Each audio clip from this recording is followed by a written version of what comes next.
listahan yan. Impeachment laban kay Vice President Inday Sara Duterte. Diyan sa Kongreso ay gorgor na. Dido na po yung impeachment na ito.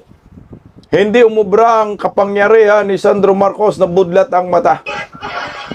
Hindi nakauto. Hindi nagpadala ang ibang mga kongresista sa mga panluluko at pananakot ng anak ni Bangag na si Charis ayon kay Kung Pulong Duterte. Yung nangyayaring hearing po ngayon diyan sa Kongreso ni Luistro sa Committee on Justice ay sarswila lamang ho ito. Optics na lamang. Pero alam na po nila na wala pong mangyayari sa butuhan at hindi po nila kaya makalikom ng sapat na perma para ma-impeach si Inday Sara diyan sa House of Crocodile Farm. Nako, ayon sa isang senador, dating senador, na magkakaroon umano ng posibleng kudeta laban kay Tito Soto kung sakaling aakyat ang impeachment laban kay Vice President Inday Sara diyan sa impeachment court. Posible din yan kasi ang numero ng minority ay makapal po yan.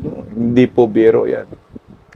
Speaking of makapal, isang makapal na mukha, NBI Director matibag na tibag dahil sa kanyang pakawalang peking news, peking balita na di umano ay si Manong Jason sa ay walang piyansa ang kanyang kaso.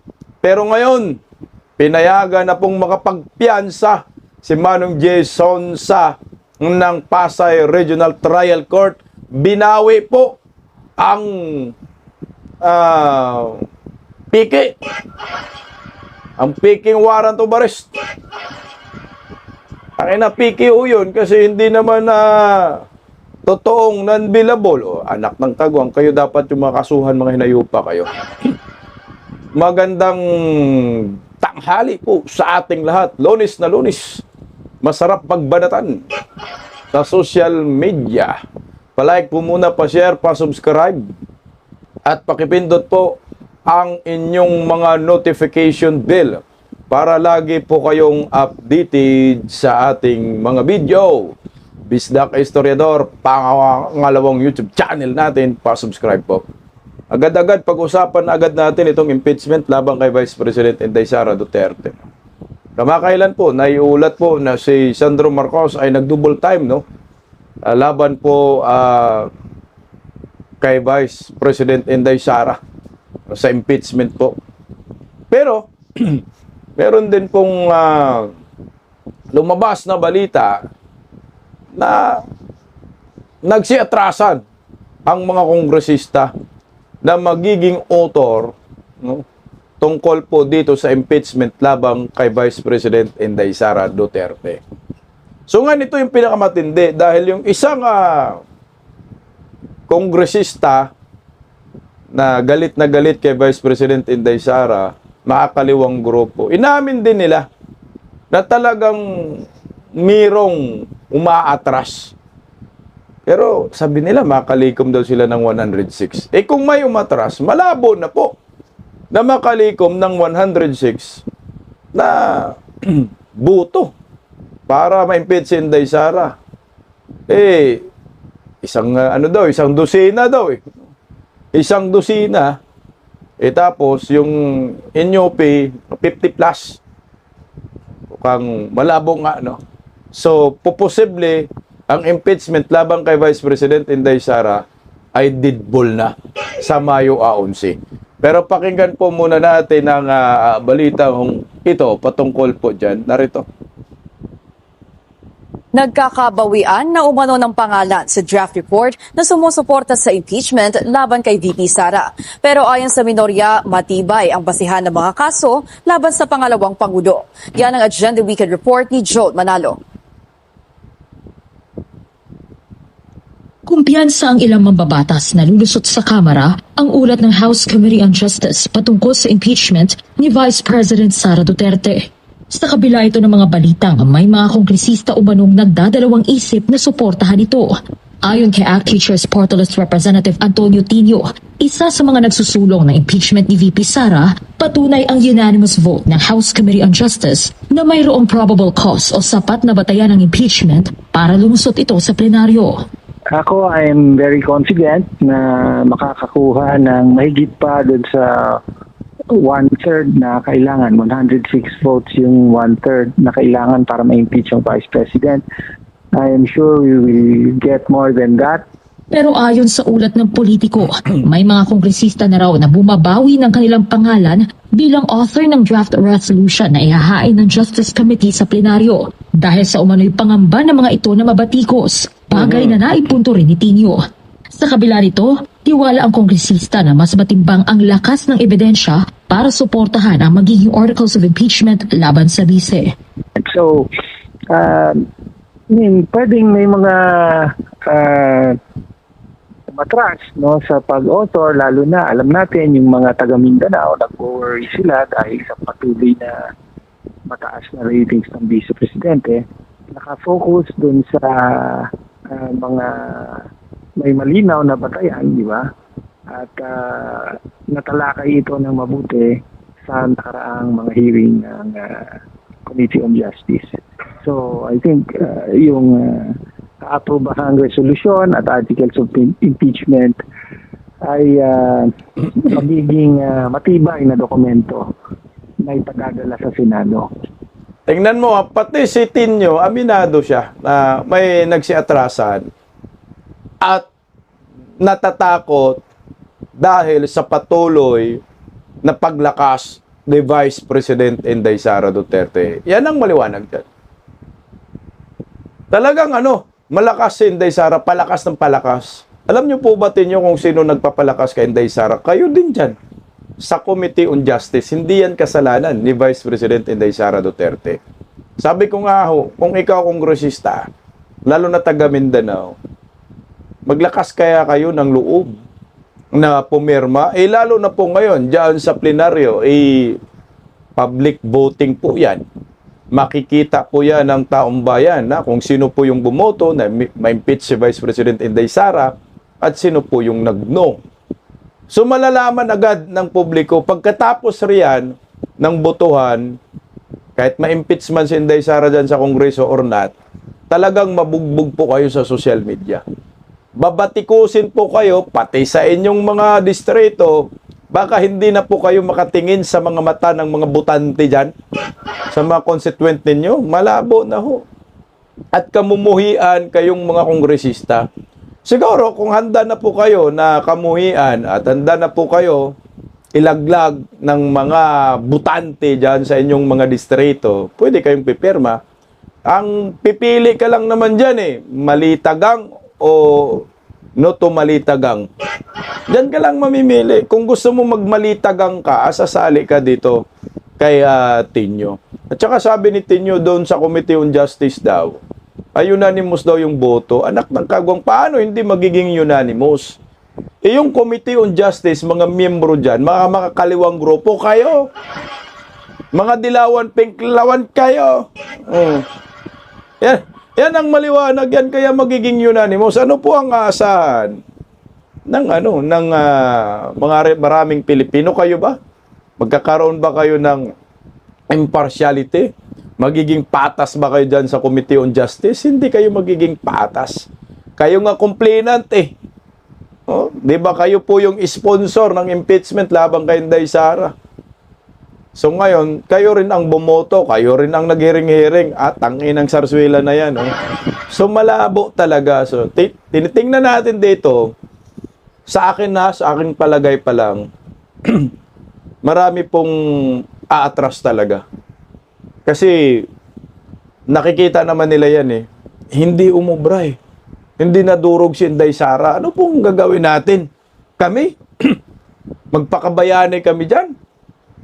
Para ma-impeach si Inday Sara? Lumalakas nga. Galing kay Tinio Bibig. Palakas ng palakas Tuloy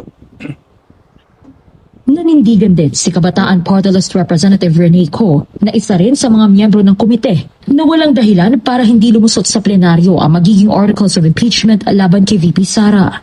Sa isang mensahe sa BNC, nanindigan si Co na hindi katanggap-tanggap ang unexplained wealth ng bise at ang higit 6.7 billion pesos na kabilang sa mga umano'y suspicious transactions na hindi nito idineklara sa kanyang SALN.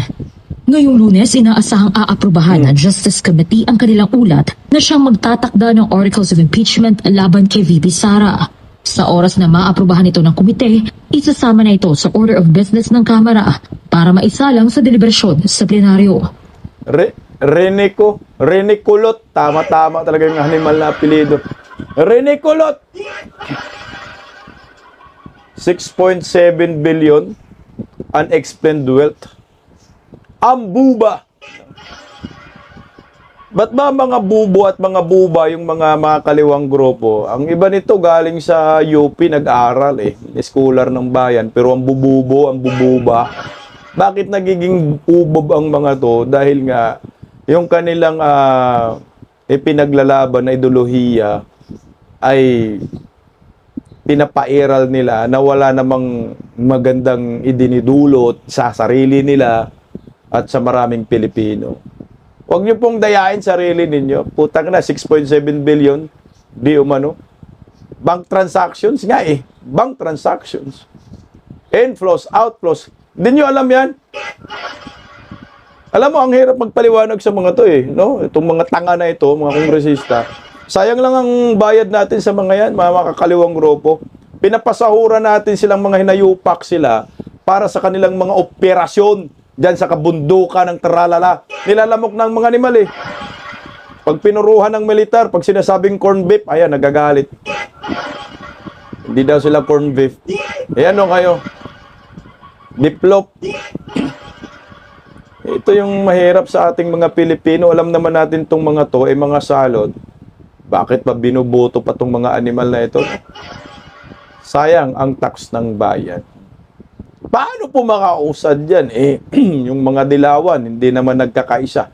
Liberal Party, hindi nagkakaisa. Sabog din sila.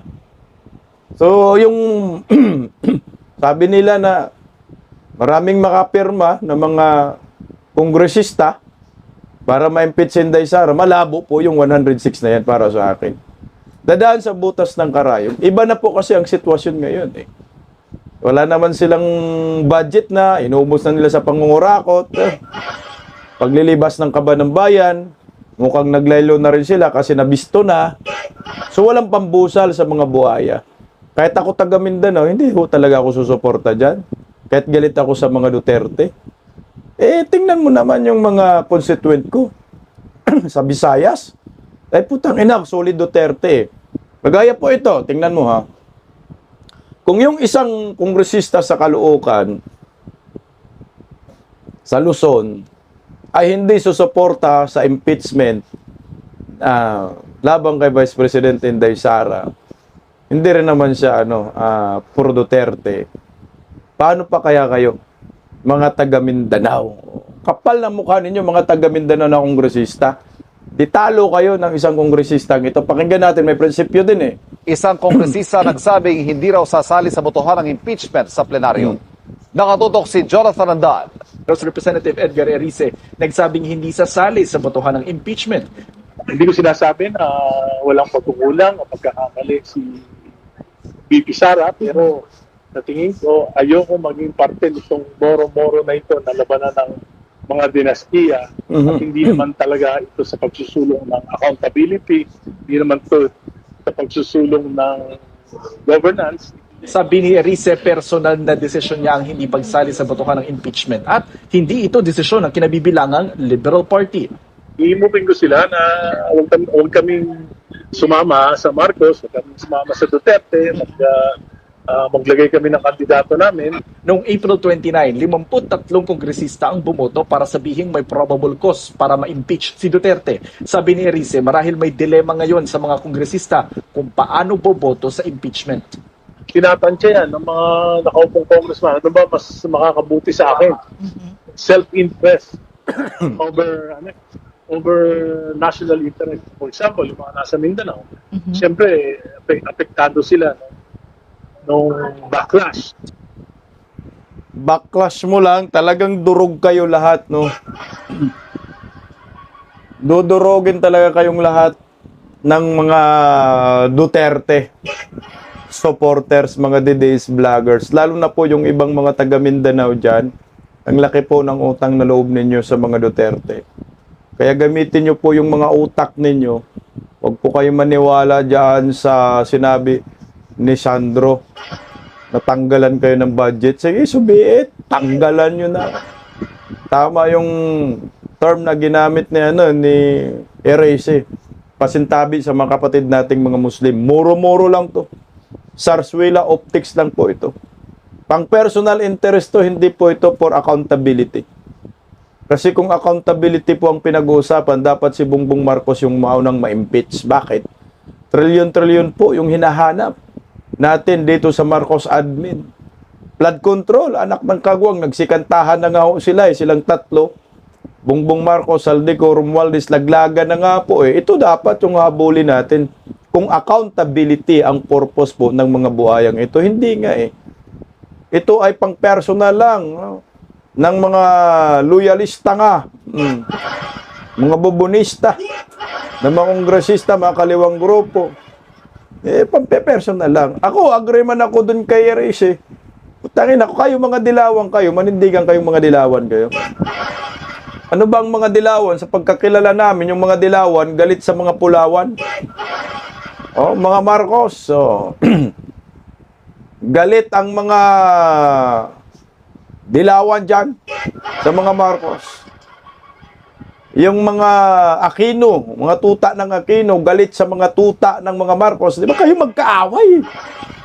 Nasaan ba yung mga prinsipyo nyo? Mga wala kayong kwenta.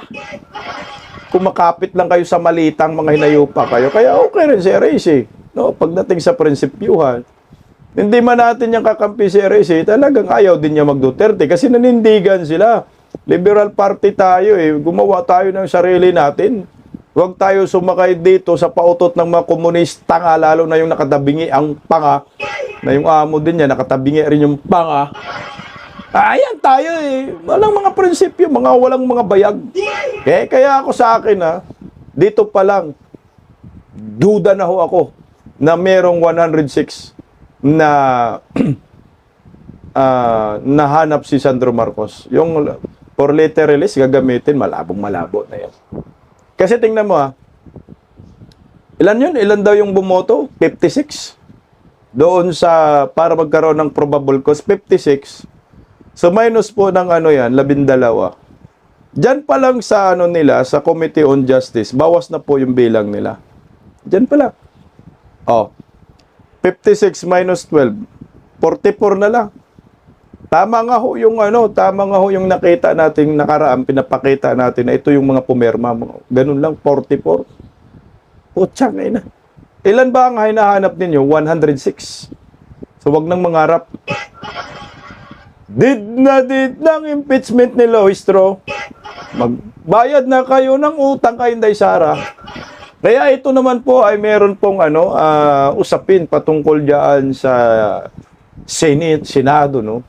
Kung sakali ay umakyat ang impeachment laban kay Vice President Inday Sara diyan sa Senado, ay posible mayaharang at magkaroon ng kudita labang kay Tuta Soto. Ayan, magandang usapin din po ito. Actually, noon pa lang gusto ko nang makudita itong hinayupak na Tuta Soto eh. Tuta talaga ni Bangag at ni Tambaloslos eh. Mali-malita, anak ng kagwang. Kaya pakinggan po natin ang balitang ito. Nanindigan po si Senate President Tito Soto na pwedeng i-convene ang impeachment court basta may 13 senador na present. Yan po ay kahit posible umunong mauwi sa kudeta sa Senado kung haharangin ito ng ilang senador ayon po sa isang dating Senate President. Utangin na, ang ganda nito. O kudita ang pag-uusapan natin. Maaring makudita daw si Tuta Soto kung ipagpatuloy ang impeachment labang kay Vice President Inday Sara Duterte kung sakaling aakyat. Kasi 13 lang daw. Pag 13, magkukonbine na daw sila, anak ng kagawang. So 13. So wala silang pakialam sa ibang senador. So ibig sabihin, si Tuta Soto, mukhang 13 na lang yung sa kanya, loyal. Baka yung 13 pa dyan, magbaklas pa, so may 11 tayo. So wala nang impeachment dyan, siyam lang naman kailangan natin eh. Sige nga, tuloy oh. Nakatutok si Mav Gonzalez. May 5 miyembro ngayon ang tinaguriang Duterte Block sa Senado. Sina Senador Bato de la Rosa, Bongo, Rodante Marcoleta, Robin Padilla at Amy Marcos. Bahagi sila ng minorya kasama sina Senador Alan Peter Cayetano, Chis Escudero, Joel Villanueva at Jinggoy Estrada.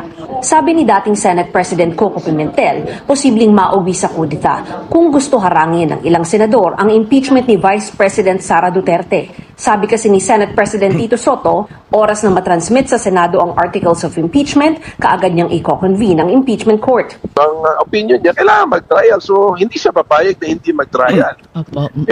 What is the only way? What is the only way na ma-enforce ng majority kung ayaw nila mag-trial? Ang laki ng minority ngayon, 15 versus 9 eh. Opo. O, tandaan mo na you only need 13 votes to elect the Senate President or to elect a new Senate President. Tingin ni Pimentel, maninindigan si Soto kahit pamapalitan siya sa pwesto. Sabi kasi ni Soto, pwedeng i-convene ang impeachment court basta't may 13 senador na present. Kung palitan siya, so be it.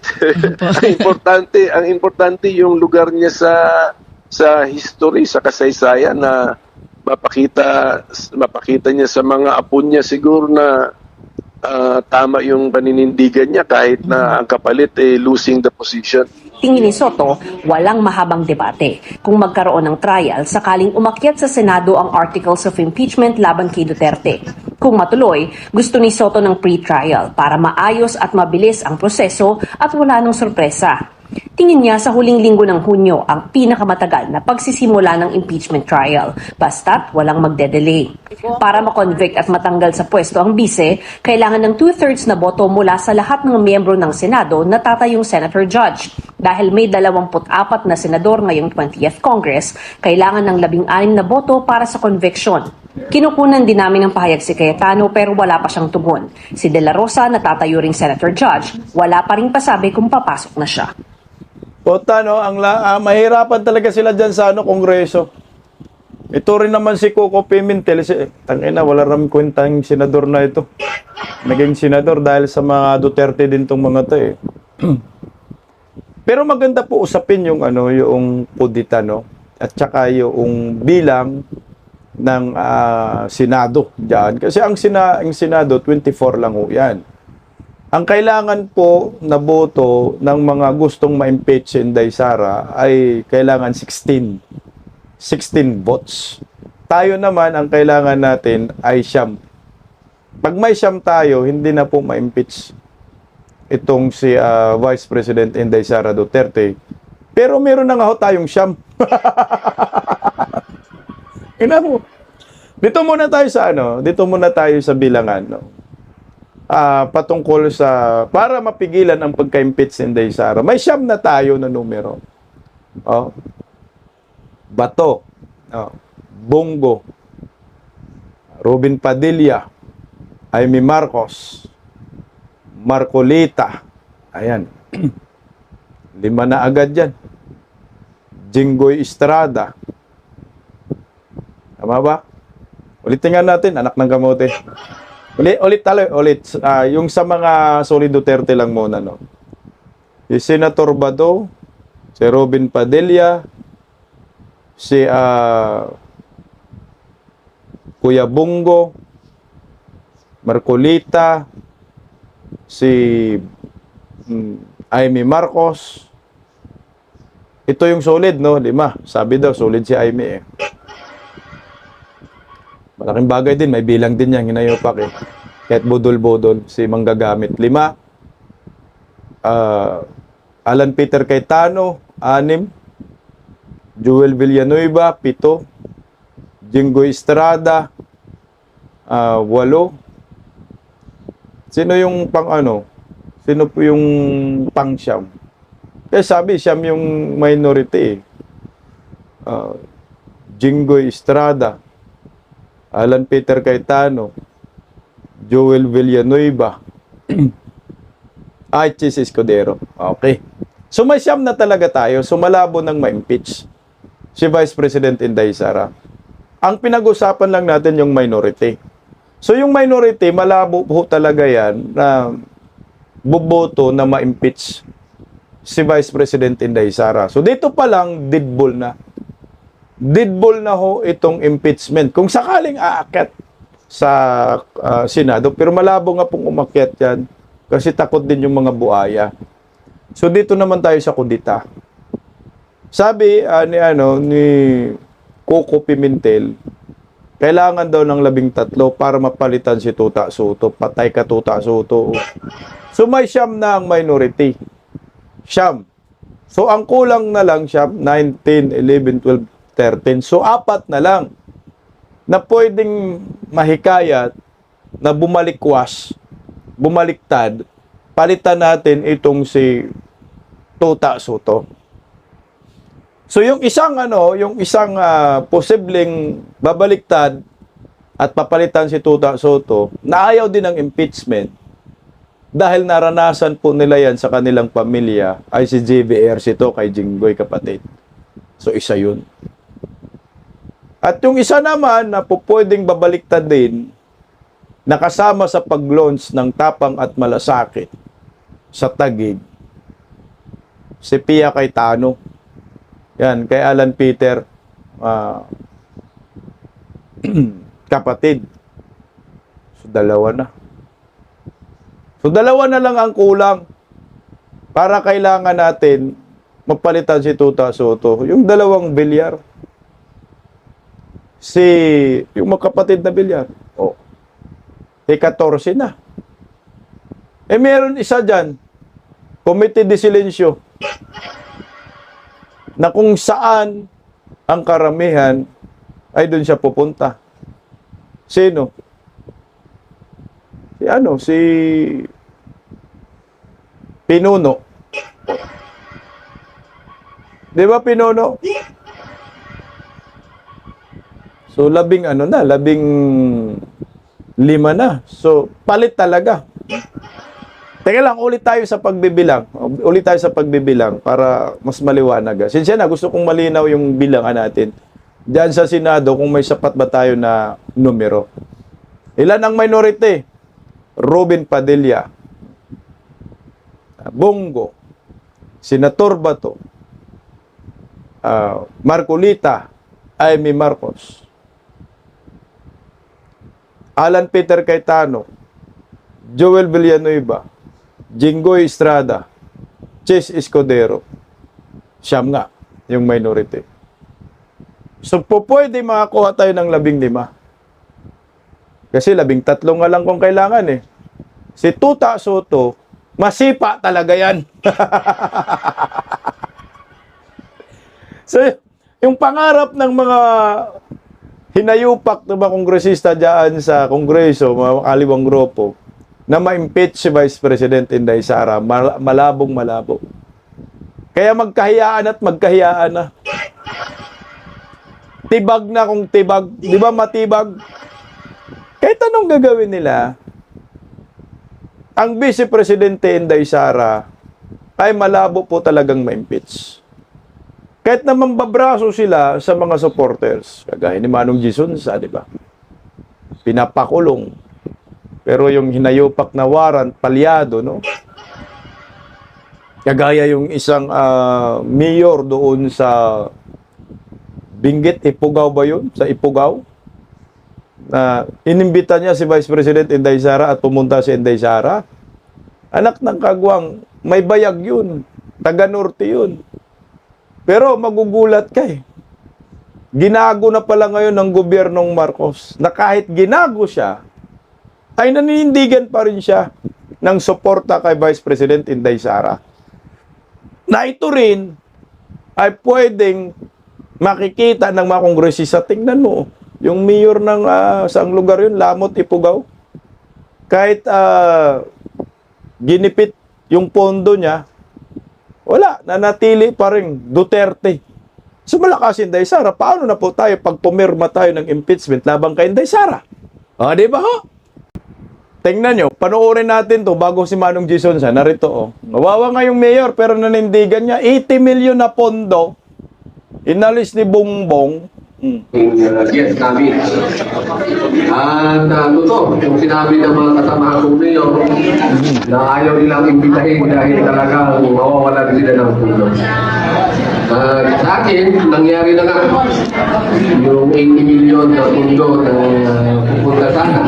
Nagpirmahan na pa kami ng MOA. Talagang nakansel.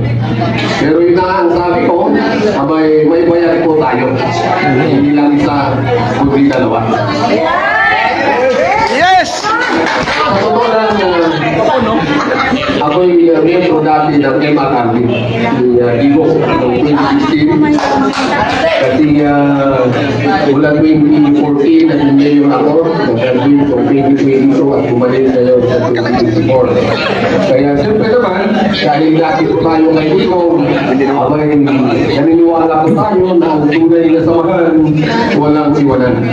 Kaya hanggang ngayon, pinagpapatuloy po natin ang labanan ng Duterte para kay Sara.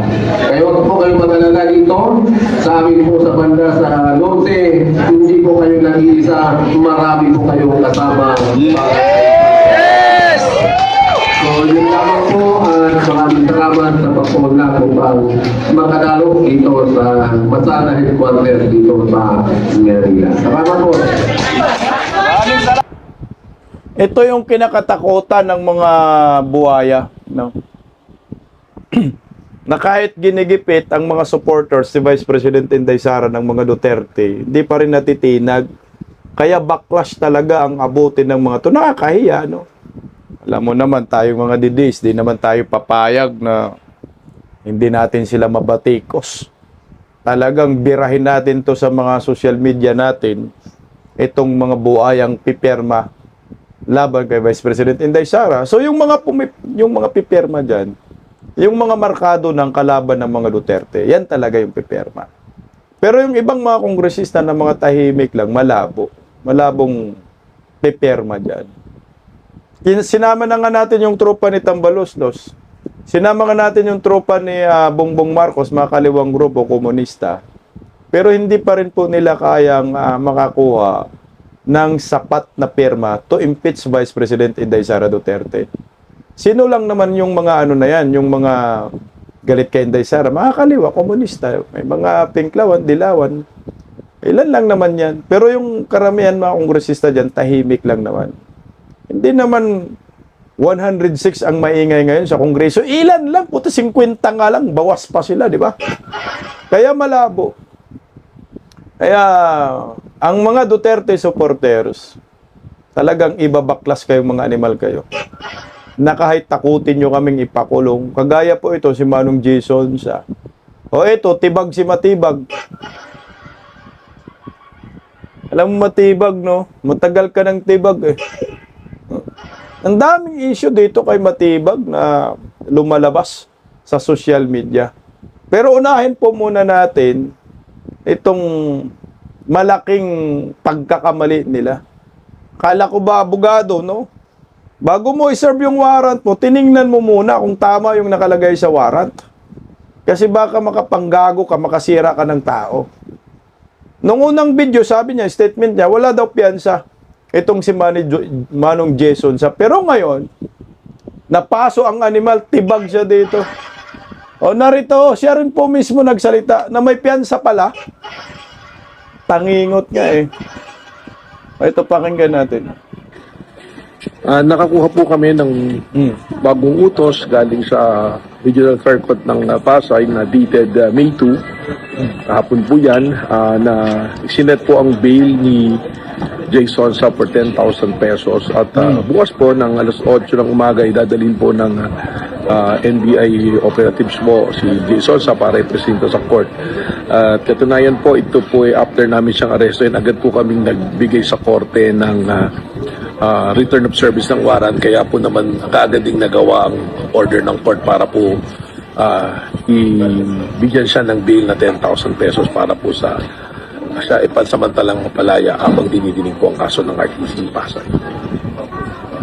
Ulol, so ngayon, pwede ka bang ipakulong namin, Matibag?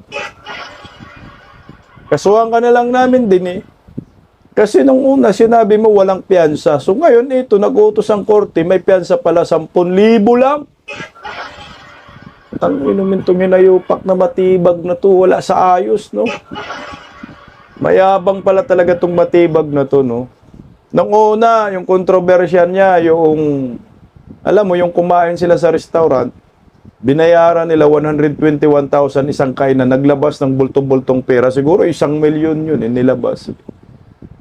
Akala nila pera nila yun, pera ng bayan tong animal na to. So ngayon, binanatan siya ngayon ng binanatan ng ng mga DDS.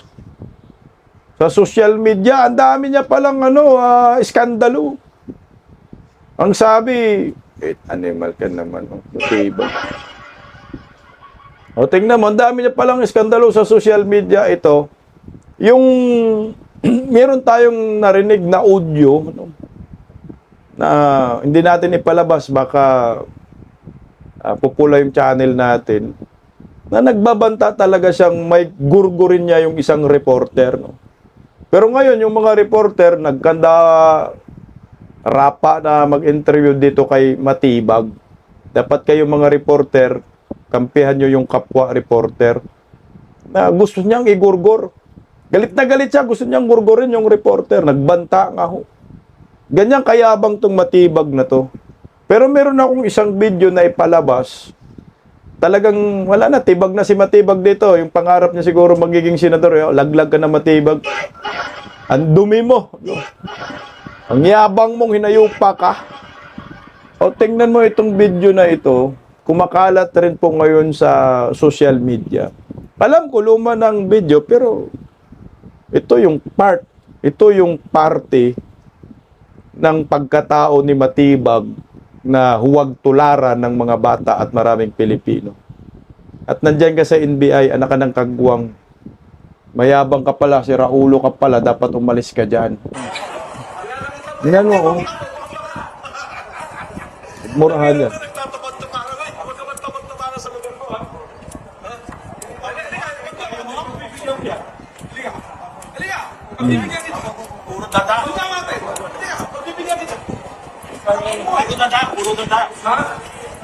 Puro dada.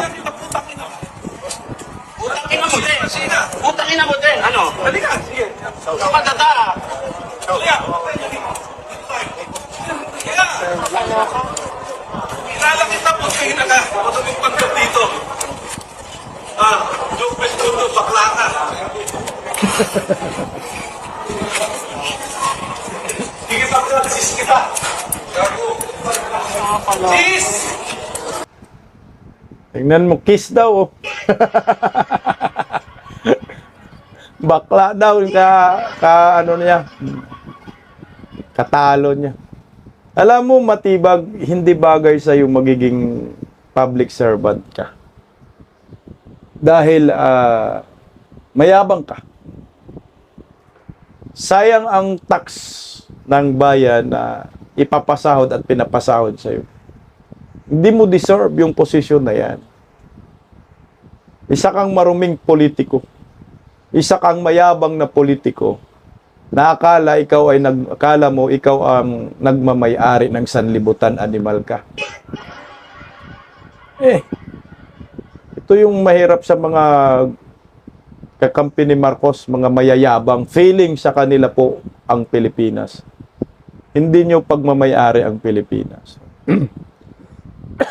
Tingnan mo, sinabi nila fake news yung medical records na sinasabi na ni Manong G. Sonsa na ospital si Bongbong Marcos. Paano na to Matibag? Pwede ba ninyong kasuhan si Amy Marcos? Ayan Sabi ni Amy dyan inilahad na labas-masok di umano sa ospital si Marcos Jr. Kasuhan nyo kaya to? Kasabay nito nanawagan siya sa Malacanang na maglabas ng official na medical bulletin upang malinawan ang publiko at maiwasan ang pagpapakalat ng maling impormasyon. Sabi ni Jaime, labis akong nalungkot. Tila hindi siya naalagaan ng maayos at hindi niya binabantayan ang sarili niya. Sana gawin niya iyon. Napakaraming trabaho, isa itong krisis. Isa itong krisis. At kailangan ng mga tao ng napagkakatiwalaan at matatag na pamumuno. Tingnan mo matibag, hindi ba pwedeng isya natin ng warrant of arrest itong si Jaime Marcos? Yung kapatid na po nagsasabi na labas-masok po si Bongbong sa ospital daw. Wala bang warrant dyan? Kasi nga, ang kaya mo lang gaguhin ang mga DDS. Binati ko siya, pumalag din ang loko. Ang sabi niya dyan, NBI pumalag, ang balita NBI, pumalag sa kritisismong tinatarget lang ang mga kalaban ng administrasyon. Totoo naman talaga. Ang kaya nyo lang po ay kaming mga DDS. Hindi nyo po kayang magpakulong ng mga kurakot. Kakampi ninyong mga kawatan, hindi ninyo pinapakulong. Pero ito, mga social media influencer, social media political vloggers, kinakasuhan ninyo, tinatakot ninyo, gusto nyong ipakulong. Pero yung mga ensaymada vloggers, nanuknukan ang mga kasinungalingan at puro mga fake news ang mga animal, di ba po pwedeng kasuhan natin sila isa-isa? At iharap natin sila sa publiko at ituro mo rin na sila ay mga fake news peddlers. Ay putang ina, yung presidente nga ho ninyo, hindi nyo pinakulong eh. Pakulong nyo nga. Kamakailan, di ba, nag-fake news na di umano'y si Saldico ay naristo sa Czech Republic, pero ngayon wala na daw. Maliwanag po na ang impeachment laban kay Inday Sara ay moro-moro lang. Para sa atin, wala na, dead na po ito. Hindi na po ito makakaakyat ng Senado. Kung makakaakyat man, wala po silang sapat na numero na pwedeng mag-convict kay Vice President Inday Sara. 16 ang kailangan nila. Sam lang po ang kailangan natin. Wala na. Panalo na tayo. Iyak na si Sandro Marcos. Pagising sa umaga, tanghali at gabi, nakikita ko ang post niya, ang hapdi. Paano nga ba to? Di ako makatanggi. Watch ko na lang at isipin ng mabuti. Disdak Pilipinas. Disdak, tinig ng katotohanan. Sa bawat vlog may laban sa kasinungalingan. Mulat ang mata, gising ang masa. Disdak Pilipinas, para sa bayan, gumigising sa diwa. Sa likod ng kamera, tapang ang dala, walang sinasanto kung mali ang gawa. Hinay-hinay, pero palaban. Boses ng tao sa digital na labanan. Disdak, tinig ng katotohanan. Sa bawat vlog may laban sa kasinungalingan. Mulat ang mata, gising ang masa. Disdak Pilipinas, para sa bayan, gumigising sa diwa.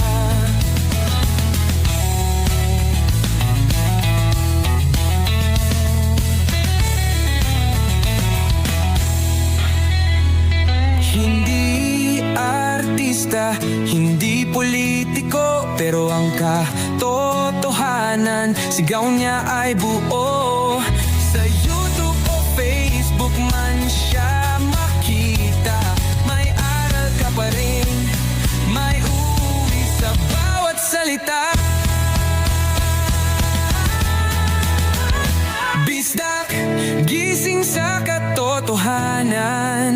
Hindi lang kwento, kundi panawagan sa bawat Pilipinong naghahanap ng liwanag. Pista Pilipinas, kasama sa pagbangon ng bayan. Pista Pilipinas, boses ng masa, gising ang diwa. Sa vlog mo, may pag-asa.